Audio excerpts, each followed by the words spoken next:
Bom dia, bom dia, bom dia, você que está aí ao vivo conosco no Instagram. E bom dia, boa tarde, boa noite para você que está vendo na reprise pelo YouTube. Para quem está ao vivo, sempre ao vivo é melhor, nada contra quem está aí na reprise. E melhor ainda quem está presencialmente aqui na igreja às 6h30 da manhã também. Bom dia, Bruninha, bom dia, Nina, bom dia, meu amigo Severino, bom dia, Anjinha, bom dia, cada um de vocês, bom dia, bom dia, bom dia. Vamos lá, deixa eu pegar aqui.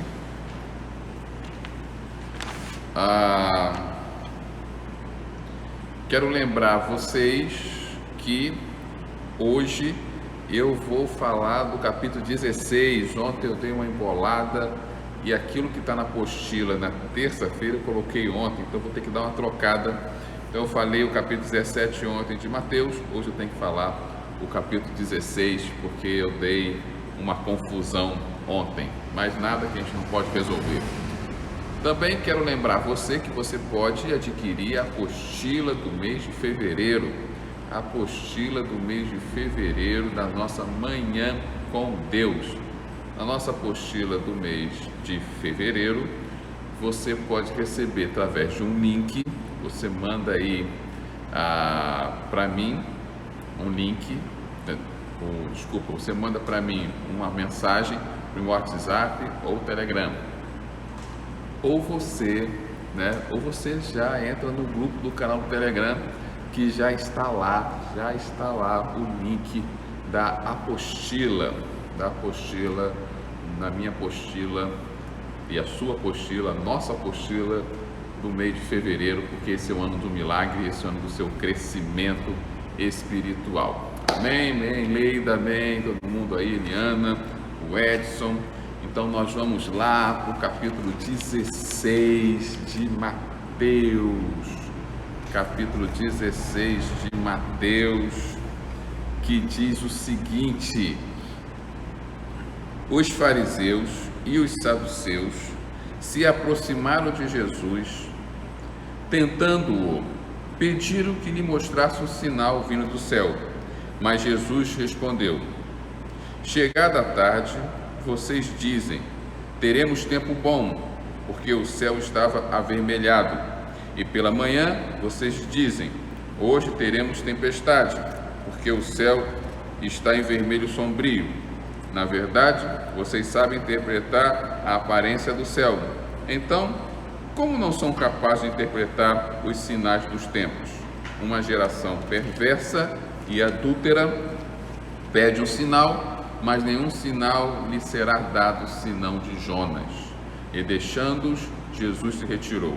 Ora, tendo os discípulos passado para outra margem do lago, esqueceram-se de levar pão. E Jesus lhe disse: fique atentos, tenham cuidado com o fermento dos fariseus e dos saduceus. Eles, porém, começaram a discutir entre si, dizendo: ele diz isso porque não trouxemos pão. Jesus percebeu isto e perguntou: por que estão discutindo entre vocês, homens de pequena fé, sobre o fato de não terem pão? Vocês ainda não percebem, nem se lembram dos 5 pães para 5.000 homens e quantos cestos vocês recolheram? Nem dos 7 pães para 4.000 e quantos cestos vocês recolheram? Como não compreendem que eu não estava falando com vocês a respeito de pães? Tenham cuidado com o fermento dos fariseus e dos saduceus. Então entenderam que Jesus lhe tinha dito que tivesse cuidado não com o fermento usado do pão, mas com a doutrina dos fariseus e saduceus. Indo Jesus para a região de Cesareia de Filipe, perguntou aos seus discípulos: quem outros dizem que é o Filho do Homem? E eles responderam: uns dizem que é João Batista, outros dizem que é Elias, outros dizem que é Jeremias ou um dos profetas. Ao que Jesus perguntou: e vocês, quem dizem que eu sou? Respondeu Simão Pedro, disse: o Senhor é o Cristo, o Filho do Deus vivo. Então Jesus lhe afirmou: bem-aventurado é você, Simão Bar-Jonas, porque não foi carne e sangue que revelaram isto a você, mas meu Pai que está nos céus. Também lhe digo que você é Pedro, e sobre esta pedra edificarei a minha igreja, e as portas do inferno não prevalecerão contra ela. Eu lhe darei as chaves do reino dos céus. O que você ligar na terra terá sido ligado nos céus, e o que você desligar na terra terá sido desligado nos céus. Então Jesus ordenou aos discípulos que não dissessem a ninguém que ele era o Cristo. Desde esse momento, Jesus começou a mostrar aos seus discípulos que era necessário que ele fosse para Jerusalém, sofresse muitas coisas nas mãos dos anciões, dos principais sacerdotes e dos escribas, fosse morto e no terceiro dia ressuscitasse. Então Pedro, chamando-o à parte, começou a repreendê-lo, dizendo: que Deus não permita, Senhor, isso de modo nenhum irá lhe acontecer. Mas Jesus, voltando-se, disse a Pedro: saia da minha frente, Satanás, você é para mim uma pedra de tropeço, porque não leva em consideração as coisas de Deus, e sim a dos homens. Então Jesus disse aos seus discípulos: se alguém quer vir após mim, negue a si mesmo, tome a sua cruz e siga-me. Pois quem quiser salvar sua vida, a perderá, e quem perder a vida por minha causa, esse achará. Do que adiantará uma pessoa ganhar o mundo inteiro e perder a sua alma? O que dará uma pessoa em troca de sua alma? Porque o Filho do Homem há de vir na glória de seu Pai com seus anjos, então retribuirá a cada um conforme as suas obras. Em verdade lhes digo que, dos que aqui se encontram, existem alguns que não passarão pela morte, até que vejam o Filho do Homem vir no seu reino. Amém? Amém. Bom dia de novo para os irmãos que chegaram agora. Tivemos no capítulo 16, um capítulo também de alguns discursos importantes de Jesus. É bom lembrar que Mateus é um livro de discursos. Ele mostra os maiores discursos de Jesus. Não é um livro que está dando ênfase tanto a milagres, mas sim a palavra, os discursos, os sermões de Jesus. Porque Mateus, eu vou lembrar você, falando lá no início, foi escrito principalmente para os judeus. Então os judeus, eles queriam saber o que Jesus estava falando, quais eram os ensinamentos de Jesus, acima até dos milagres. Por quê? Porque os milagres eles já conheciam na época do Velho Testamento. Também o livro de Mateus é o livro que mais cita o Velho Testamento para mostrar que Jesus estava cumprindo as profecias do Velho Testamento. Lembrando você disso, para dar uma lembrada, que às vezes a gente esquece, já estamos no capítulo 16, mas falamos até o 17, né? Amanhã já vamos para o 18, então é bom a gente dar uma lembrada nisso, para entender esses discursos de Jesus. Primeiro, os fariseus, eles vão tentar pressionar Jesus, vão tentar ver algum erro de Jesus na sua doutrina. Eles pedem sinais a Jesus.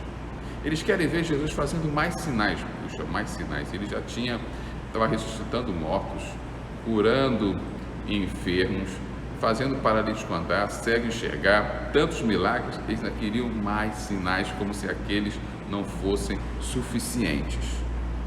Mas Jesus não cai na armadilha dos fariseus. Ele disse que nenhum sinal ia dar para eles, a não ser o sinal de Jonas. Sinal de Jonas. Ele estava falando do profeta Jonas, sim, aquele que foi engolido pelo peixe. E por que ele está dizendo que ele ia dar o sinal de Jonas engolido? Porque Jonas ficou ali 3 dias dentro de um peixe e ao terceiro dia ele foi cuspido. O que ele estava dizendo que Jonas, quando aquele peixe, ele estava dando uma interpretação que no livro de Jonas não tem. Pelo menos não tem de forma enfática. Jesus está dizendo: Jonas morreu dentro daquele peixe. Não tinha como ele ficar tanto tempo naquele peixe. Ele não é Pinóquio, não. Ele morreu. E Deus o ressuscitou ao cuspir daquele peixe. Esse é o sinal que eu vou dar para vocês. Eu vou morrer e ressuscitar ao terceiro dia. Não existe um sinal maior do que esse. Só que ele falou isso de uma forma que os fariseus não conseguiam entender. Muita gente também lê e não consegue entender. Porque Jesus, ele já começava a ensinar por parábolas. Lembra-se?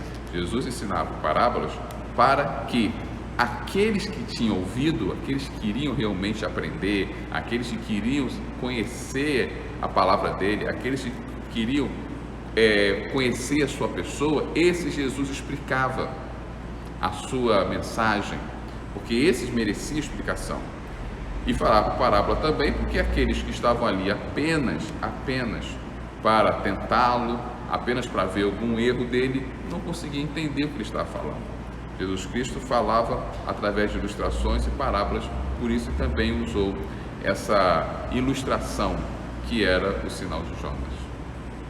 Mas passando disso, o capítulo 16 também me fala que Jesus Cristo ensina aos seus discípulos para eles terem cuidado com a doutrina dos fariseus e dos saduceus.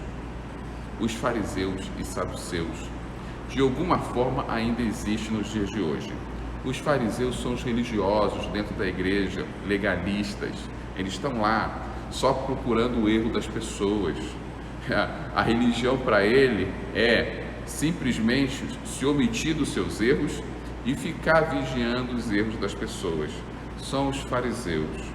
Mas existe também os saduceus dentro da igreja. Os saduceus é aqueles que dizem que conhecem a palavra, mas não acreditam no sobrenatural da palavra. Os saduceus não acreditavam na ressurreição dos mortos, não acreditavam em anjo, ou seja, os saduceus não acreditavam em nada que era sobrenatural. Não acreditavam em milagres, não acreditavam no agir sobrenatural de Deus. Existem muitas pessoas dentro da igreja que gostam da palavra, gostam do ensinamento, mas não crê nos sobrenaturais de Deus. Acha que tudo isso agora só existe o natural, e o sobrenatural é a coisa do passado. Jesus fala para ter cuidado com essas duas doutrinas que muitas vezes estão no meio da igreja. O dos fariseus, religiosos, hipócritas, que só vê os defeitos dos outros, da igreja, da denominação, e dos saduceus, aqueles que crê na palavra, mas não crê no agir sobrenatural de Deus. Mas o mais que me chama a atenção é que quando Jesus falava cuidado com o fermento dos fariseus, ou seja, cuidado com aquilo que eles colocam na massa, que não acrescenta em nada, só parece bonito, só dá uma inchada. O que o fermento faz no pão? O fermento não melhora o gosto do pão, o fermento melhora a aparência do pão. Ele faz o pão ficar fofinho, grande, né? Aparentemente, o fermento, ele melhora o visual, mas quando você come, o fermento não faz nada. E se você botar muito fermento, incha demais, fica maçudo e perde até o sabor. Em vez de colocar aparência, ele também atrapalha o sabor quando é de forma exagerada. Era isso que Jesus estava falando, cuidado com o fermento dos fariseus, eles vivem de aparência.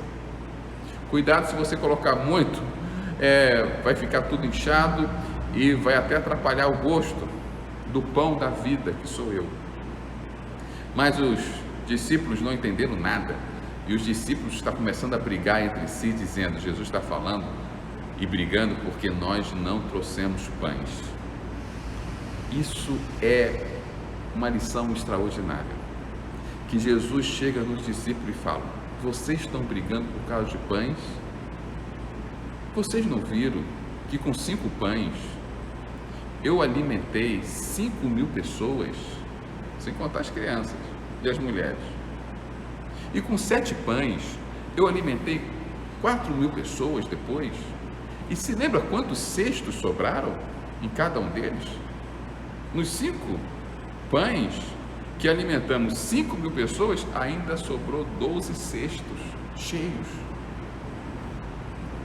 E vocês ainda se preocupam com pão? É importante esse texto para lembrarmos de uma coisa: nós, seres humanos, temos a tendência de cometer os mesmos erros e não aprender com os nossos erros. Eu sei que existe um provérbio popular que diz que errar é humano, persistir no erro é burrice. Deixa eu falar, todos nós somos burros. Esse é o provérbio, muito bonito para falar, mas esse provérbio na prática, ela não se realiza, porque todos nós persistimos algumas vezes em alguns erros. Todos nós.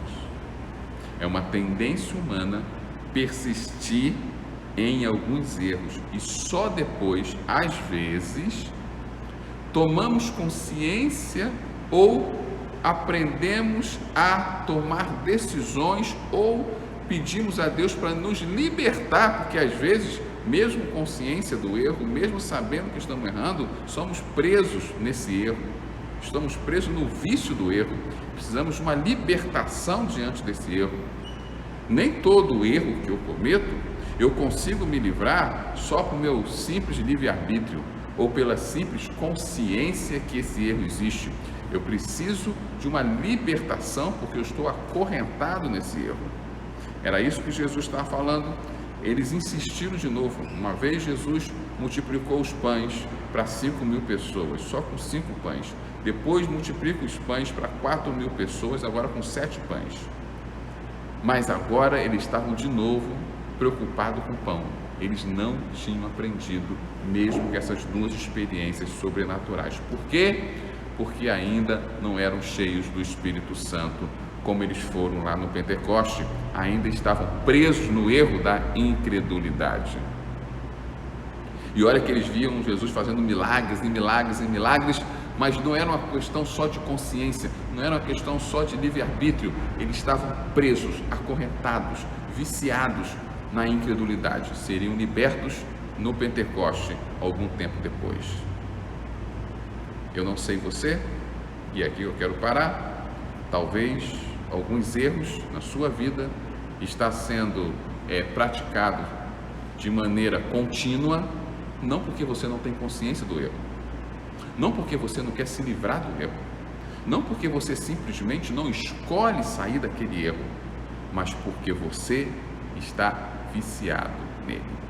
Sim, viciado no erro.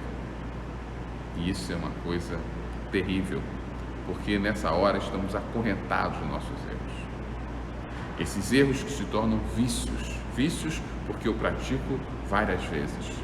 Pode ser vício, não é só a bebida, vício não só as drogas, vício não é só o cigarro, vício às vezes também é o erro da pornografia, vício é o erro da mentira, vício é o erro da arrogância, vício é o erro da fofoca, vício é o erro do julgamento, vício é o erro do rancor, da amargura, da falta do perdão, vício é o erro da ira, vício é o erro da completa falta de domínio próprio, vício é o erro da infidelidade, da avareza, vício é o erro também do pessimismo exagerado, vício é o erro de continuar vivendo numa solidão, num mundo cercado de pessoas, mas prefere viver na solidão.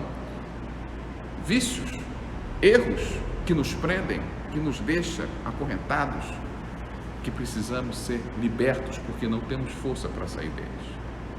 Somos libertos como somos cheios do Espírito Santo. E eu quero, essa terça-feira, falar com você. Você que tem consciência dos seus erros. Você que sabe que não deveria praticá-los. Você que até escolhe tentar não vivê-los. Mas você está tão acorrentado nesses erros que não consegue se livrar dele. E não consegue mesmo. E isso é humano. Você não é a única pessoa que é assim. Todos somos assim. Ou todos fomos assim em algum momento da vida. Eu já fui assim. E aquele que diz que não, também já foi assim. Porque a Bíblia diz que todos pecaram e destituídos estão da glória de Deus e que não há uma pessoa boa sequer. Só cheio do Espírito. Só liberto pelo Espírito Santo conseguimos tirar essa corrente que nos prende. Eu quero orar por isso na sua vida. É claro que o capítulo tem mais lições, mas o tempo não me permite. E nós também, além disso, nós vamos orar pelo aquilo que está na apostila, né? Ainda vamos falar da segunda-feira. Como eu disse, houve uma troca minha, uma confusão ontem. E hoje vamos orar pelo seu crescimento espiritual. Hoje vamos orar pela sua cura física ou emocional ou espiritual. Você está precisando de uma cura em qualquer uma dessas áreas? Escreva na apostila qual é a cura que você está precisando. Você está precisando, o que você precisa fazer para melhorar a sua saúde física, emocional ou espiritual? Sempre tem alguma coisa que eu posso fazer para melhorar a minha saúde física, talvez alguma coisa que eu tenho que deixar de comer, fazer um exercício, começar a andar, né? Teve uma pesquisa, um amigo meu cientista mandou uma pesquisa para mim que eles estão comprovando que o exercício físico é sim o melhor remédio para prevenção contra a Covid. Melhor que qualquer outro remédio é exercícios físicos contínuos. Talvez é isso, talvez você precisa de desabafar com alguém para melhorar a sua saúde emocional. Talvez você precisa buscar mais a Deus, voltar para a igreja, clamar ao Senhor para melhorar a sua saúde espiritual. Talvez. O que você precisa fazer também para desenvolver a sua vida? Um curso? Talvez. Entrar na faculdade? Talvez. Ler mais livros? O que você precisa? Escreva aí que está na sua apostila, que nós vamos colocar aí. E o que você precisa para melhorar a sua saúde emocional? E eu coloquei na apostila alguns itens para te ajudar a pensar. Talvez é confiar mais em Deus, talvez é procurar ajuda de pessoas, talvez é dormir melhor, talvez seja vencer a depressão. Ou qual é? Qual? É outra coisa? Escreva. Nós vamos orar, mas escreva aí para você começar a orar junto comigo de forma direcionada. Também coloque seus pedidos pessoais e a sua intercessão, aquele pedido de outras pessoas. Amém? Vamos orar? Você também pode colocar os seus pedidos aí, você que está ao vivo, apertando o bonequinho, melhor dizendo, o balão de interrogação, tá bom? Aperta o balão de interrogação que eu estarei orando também pelos seus pedidos. Vamos lá? Senhor Jesus, Pai amado, hoje eu quero pedir para esse meu irmão, essa minha irmã, que talvez esteja preso a alguns erros que eles têm consciência que está errado, algumas atitudes que eles sabem que não deveriam fazer, eles até lutam para não fazer, até conseguem ficar um tempo sem fazer, mas quando eles percebem, Pai, lá estão eles fazendo de novo. Eles estão presos, acorrentados, escravos do erro, do pecado. E vai além da sua força de vontade, vai além do seu livre-arbítrio, vai além da sua força de tentar sair desse erro, vai muito além disso, Pai, porque o que eles precisam é de uma libertação. Eu quero orar para que o Senhor possa libertar essa pessoa desse vício, desse erro agora, libertando de uma única forma que é possível, enchendo esse irmão com o Espírito Santo, que ele possa buscar o Senhor, que ele possa clamar ao Senhor, que ele não possa cair na doutrina dos fariseus, vivendo, julgando pessoas como um religioso dentro da igreja que só entra para ver defeito de pessoas e da denominação. E também não possa entrar na doutrina dos saduceus, Pai amado, que não acreditam no agir sobrenatural de Deus, no agir, Pai amado, no mover poderoso desse Deus que nós servimos, que não possamos cair nem da doutrina dos fariseus, dos religiosos que julgam pessoas, e nem dos saduceus que não crêem no seu poder sobrenatural. Não! Queremos estar, Pai amado, comendo o pão da vida, puro, sem o fermento dessas doutrinas erradas. Queremos crer que o Senhor continua fazendo milagres, multiplicando pães, sustentando e nos libertando, porque o Senhor é o Filho do Deus vivo, como o Espírito Santo falou com Pedro e mostrou e revelou a Pedro. Que o Senhor também possa nos ajudar, Pai amado, a nos desenvolvermos, a crescermos, a tirarmos, Pai amado, essa tendência de ficar adiando as coisas, mas que possamos avançar, fazer, porque tem poder quem age. Que o Senhor possa nos ajudar a confiar em Ti, a pedir ajuda, a dormir melhor, a vencer a depressão, Pai. Coloco também, Pai, as orações aqui, o Luiz, Antônio, irmão da Luziane, Pai amado, a saúde dele. Obrigado por todos os livramentos que o Senhor tem feito. Ó Deus, colocamos a família do Severino, seu pai, sua mãe, a sua esposa Lena, colocamos a nossa nação, colocamos os médicos, colocamos a nossa igreja, colocamos os pastores da nossa igreja, colocamos todos os vizinhos da igreja, nossos vizinhos, Pai amado, que possamos impactá-los com o poder do Evangelho. Colocamos a nossa casa, colocamos os nossos trabalhos, Pai, diante de Ti. Deus, também que o Senhor possa estar abençoando os familiares da Eliana, Pai amado, e as crianças que estão voltando às aulas presenciais, e proteja também os professores. Que o Senhor possa estar abençoando a Anjinha, Pai amado, pela saúde dela, e que o Senhor também possa estar, Pai amado, cuidando da Lena de uma forma especial. Também queremos que o Senhor possa estar abençoando os profissionais de saúde, e ratificamos a nossa oração pelo nosso Brasil, Pai, em todas as áreas do nosso país.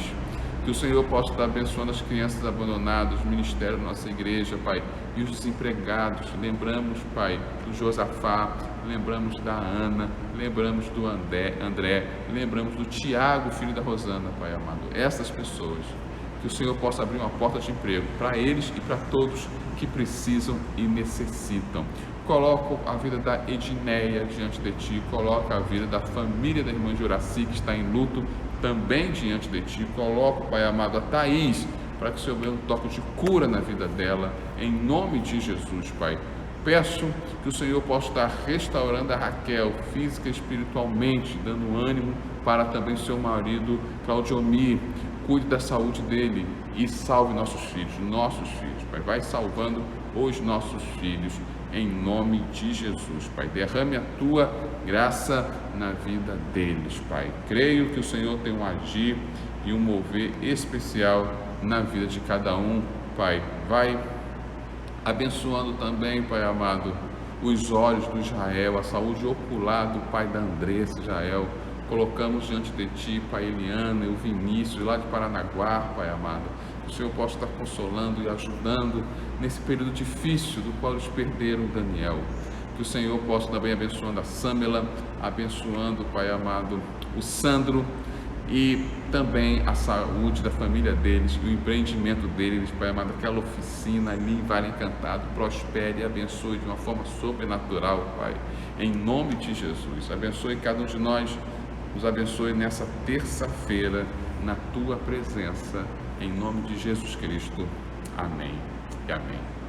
Deus te abençoe, irmãos. Não se esqueça que nós temos Grupo Vida online. Quarta-feira temos de adulto pelo Zoom, quinta-feira de mulheres e sexta-feira de jovens. Tudo ainda pelo Zoom, tudo ainda online. Mas hoje nós temos a oração das mulheres presencial na casa da Andressa Soares. Se você quer saber mais, a Andressa está aí, a Andressa Soares está aí. Para você que está ao vivo, ela está aqui, né? Pega lá, manda um direct para a Andressa, pergunta como chegar na casa dela. Não se preocupe, ela tem um quintal enorme e vai poder fazer todo tipo de cuidado, distanciamento social, tudo bonitinho para você participar presencialmente dessa oração das mulheres. Vai ser tremendo. Você possa estar conosco também hoje ali. Deus abençoe você, e daqui na segunda semana de fevereiro volta a escola dominical, por enquanto também online. Fica ligadinho aí que tem muita coisa acontecendo para abençoar a sua vida. Deus te abençoe. Tchau.